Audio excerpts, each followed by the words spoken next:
May 26, 2002. I got people trapped on the part that's collapsed, hanging over the water. The I-40 bridge over the Arkansas River at Webbers Falls collapsed into the water after being hit by a barge. I need ambulances as quick as you can get them here at the ramp, at the boat ramp right at Webbers Falls. 14 people were killed, 11 others hurt. It was an awful day. Tim Gatz, now the director of the Oklahoma Department of Transportation, was in his 12th year at ODOT at the time. It definitely is a day that you remember. Still to this day, you know, it pulls emotions out of you. Gatz says that tragedy served as a catalyst that has since launched Oklahoma's state bridges from next to last in the nation to a top 10 ranking.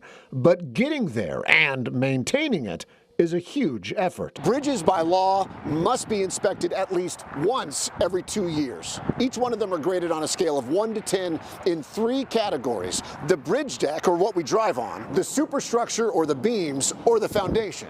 If any of those 3 categories is rated a 4 out of 10 or below, then the entire bridge is considered structurally deficient or poor. ODOT manages nearly 6,800 bridges across the state. In 2004, almost 1,200 of those were structurally deficient, 17%, 49th in the country. In 2023, the number of poor bridges was down from 1,200 to 46. And Gatz says structurally deficient does not mean they are at risk of collapse. If we ever saw a bridge infrastructure that we believed was problematic in that manner, we'd close it immediately until we could get a fix done. We have to consider cost and safety in everything we do. Jason Giebler is the state bridge engineer for Oklahoma. So sometimes it's going to be a fact that we may come in and we need to go and repair a bridge or do some maintenance on a bridge instead of replacing it, because we have to consider what those impacts would be, especially economically. The economics are challenging. Gatz says the state must continue to invest because the cost of construction has skyrocketed. If you look at first quarter of 2021 through the first quarter of 2024, the construction cost index for heavy highway has gone up about 60%. So our buying power has been reduced. Another challenge facing Oklahoma is that the move into the top 10 does not include all bridges. The National Bridge Inventory tracks not just the 6,800 bridges maintained by the state, but also about 8,500 other bridges maintained by Oklahoma counties and cities.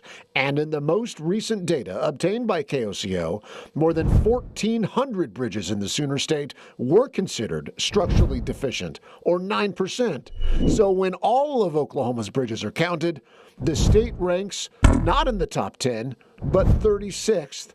To be clear, by the numbers, Gatz, Giebler, and the State Department of Transportation are doing their part.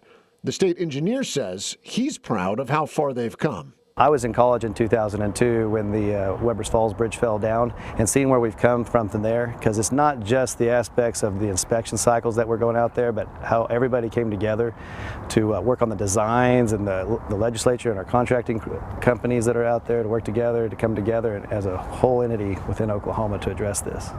Evan Onstott, KOCO 5 News.